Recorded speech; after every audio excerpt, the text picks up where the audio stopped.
diferencia. Estamos de regreso en el Mañanero por La Bacana y vamos a recibir al señor Alex García, nuestro experto internacional. Muy buenos días. ¿Habrá tercera guerra mundial, Alex? Muchacho. Qué buena nueva. Qué bueno. Pero qué bienvenida, pero primero vamos a orientar. No, pues ya él sabe, todos los buenos días sabemos. Muy buenos días. Bueno, de las cosas que vamos a hablar hoy, precisamente para terminar con eso, es el impacto que tiene en la política exterior de los Estados Unidos el que hayan nominado a Marcos Rubio como secretario de Estado. Marcos Rubio, sabemos, ha sido senador de la Florida y es una línea dura, una de las líneas conservadoras de la política exterior norteamericana. Tiene 53 años, eso es como preámbulo, es de padres cubanos, tiene una esposa de origen colombiano y en toda su política, él ha sido también asesor dentro de la Comisión de Relaciones Internacionales del Senado. Y casi toda su línea, una línea dura, está enfocada en tres aspectos que podemos decir muy rápido. Primero, una política fuerte contra los enemigos de Estados Unidos, es decir, hacer la política más cerrada contra Rusia, Irán y China. De eso él fue de los que propuso que se prohibiera el TikTok en Estados Unidos o Huawei. Contra Rusia, una política bastante fuerte de no diálogo.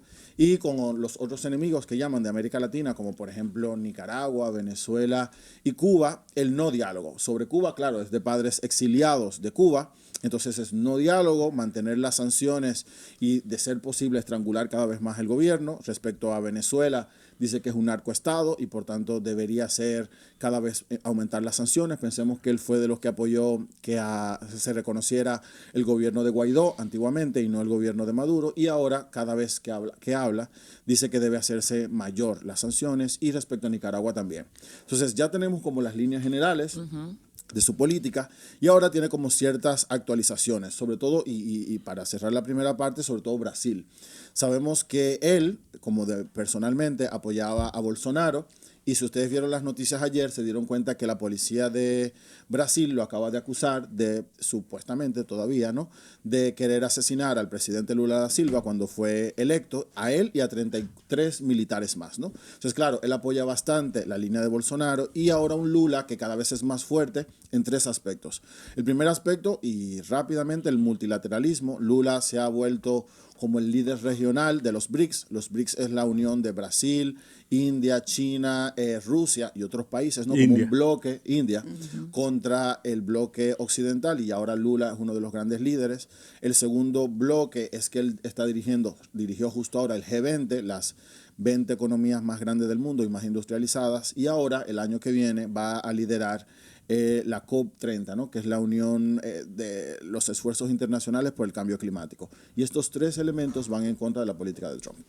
Entonces, para responderte al inicio, lo que preguntabas, fíjate que ayer Rusia respondió un ataque con misiles porque Estados Unidos aprobó hace 3 días que Ucrania que le dieran utilizara ¿cómo se llama?, misiles de alto alcance que se llama ATACMS para el territorio ruso, y Rusia respondió enviando misiles hipersónicos. No eran nucleares, pero pudieran haber tenido ojivas nucleares. Mira, no un acto de mala fe de Biden luego de perder las elecciones, decir, éntrale con todo, sabiendo él que es un problema que le está dejando a la siguiente administración.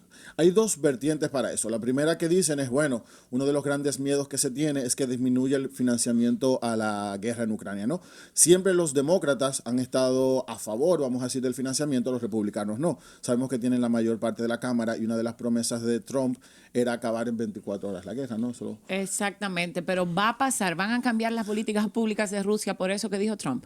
¿Hay una posibilidad realmente? Está como difícil de ver que se pueda hacer en 2 días, como él decía, en 24 horas, a no ser el gran miedo de Ucrania y de algunos países es que sea cediendo territorio. Él decía, mira, vamos a acabar con eso, pero muy probablemente cediendo 2 territorios muy importantes, que es Crimea y Sebastopol, ¿no? 2 bases. Es importante saber que una de las cosas las cosas que mantienen la guerra en el tiempo es que quien pierde la guerra paga la guerra. Sí. Pero en este caso, a nosotros o a los dominicanos y oyentes le interesa saber por qué muchas de las cosas que pasan de manera internacional, la gente dice, bueno, pues Rusia se encuentra en Medio Oriente, China, Estados Unidos y demás.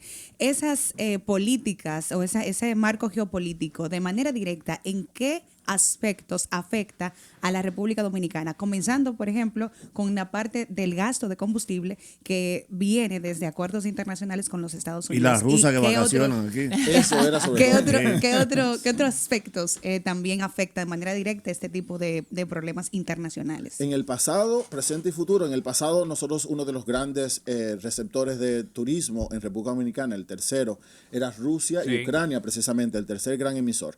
Después de empezar la guerra se frenó esa entrada. Después, uno de los grandes productores pensemos que República Dominicana es autosuficiente en lo que produce para alimentarse, yuca, plátano, pero sus animales necesitan la importación de, sobre todo, sorgo, maíz, y el gran productor de granos era Ucrania, ¿no? De lo que venía. Y después, el desequilibrio regional. Pensemos de que, por ejemplo, cada vez que hay ataques internacionales entre estas dos potencias, sube o baja el petróleo. Nuestro petróleo no viene de América, viene de Medio Oriente, así que a la larga sí tenemos afectaciones. En ese mismo sentido de la política internacional que dice Trump, ayer yo vi en la noticia que el primer ministro de Israel emitieron una orden de arresto en contra de él. ¿Puede que eso se ejecute ahora con Donald Trump en el poder? Excelente pregunta. Mira, ayer una de las cosas que todo el mundo se pregunta es, ¿realmente se podrá ejecutar la Corte Penal Internacional? Y es curioso, la Corte Penal Internacional se hizo para sancionar a las personas que habían ido en contra de Israel, y ahora su primer ministro está siendo llamado, su primer ministro y su antiguo secretario de Defensa, para comparecer porque supuestamente han cometido crímenes de guerra, y al ex líder de Hamas por haber cometido crímenes de lesa humanidad. No sabemos, porque hay dos países hay 120 países que pertenecen a la Corte Penal Internacional, y ya Netanyahu no pudiera ir a esos 120 países. Pero ni Israel ni Estados Unidos pertenecen a la Corte Penal Internacional. Y muy probablemente la línea de Trump es ahorcar cuando llegue a la Corte. ¿Cómo lo ahorca? A través del financiamiento. El financiamiento, para que las cortes funcionen, la Corte de la Haya en este caso, necesitan financiamiento internacional. Y parece que la línea que va a seguir Trump es ahorcarlo, porque está muy a favor de Israel.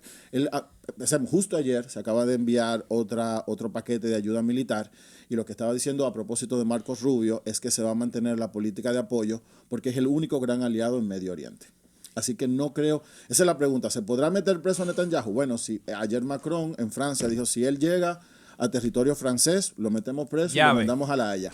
Pero bueno, parece que Alex, en mi ignorancia, yo quiero entender por qué Donald Trump sí y todos los otros presidentes no, en el sentido de que cuando llega Donald Trump, de una vez se comienza a hablar de va a acabar la guerra, va a hablar con los dictadores, o sea, ¿por qué la figura de Donald Trump tiene tanto peso y los otros no? Porque él tiene una línea que ya conocemos, una línea dura a favor de ciertos, vamos a decir, de gobiernos fuertes, ¿no? Entonces él tuvo una relación cercana con con Putin. Pensemos que una de las cosas de las que se le acusaba a Rusia es que se había inmiscuido en las elecciones cuando perdió Trump. Entonces tiene una relación personal, por decirlo así. Y fíjate que esos presidentes han tenido, supuestamente, no sabemos, lo han llamado para felicitarlo.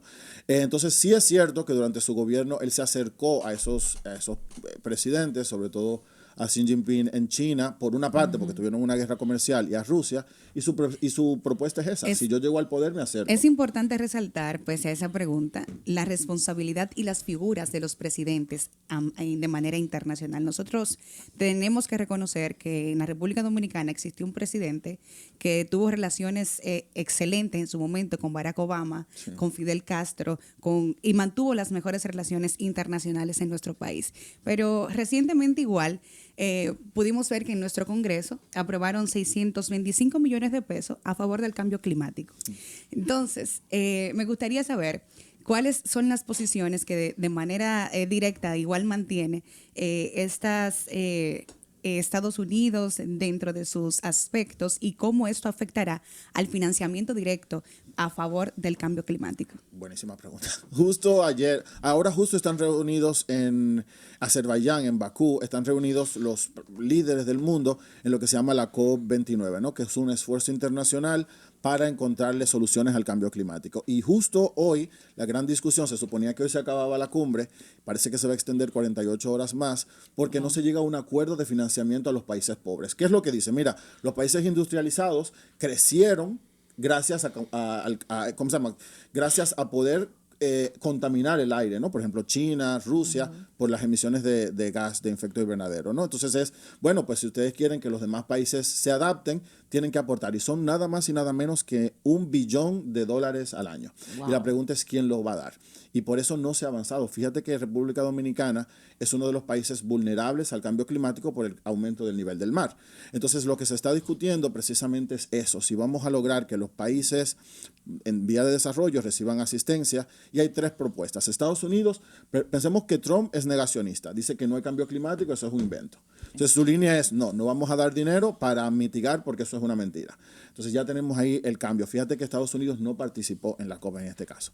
Y la segunda, para países como República Dominicana, lo único que podemos hacer es formar coalición para empujar, pero parece que por ahora solamente el Congreso será el que pueda utilizar esos recursos. Finalmente, Alex, ¿cómo la gente se comunica contigo, hermano mío? Sencillo, Alex García LO, y nos vemos la próxima semana. Ahí está. Ahora viene el único bloque al que nos interesa meterle. En breve regresa El Mañanero.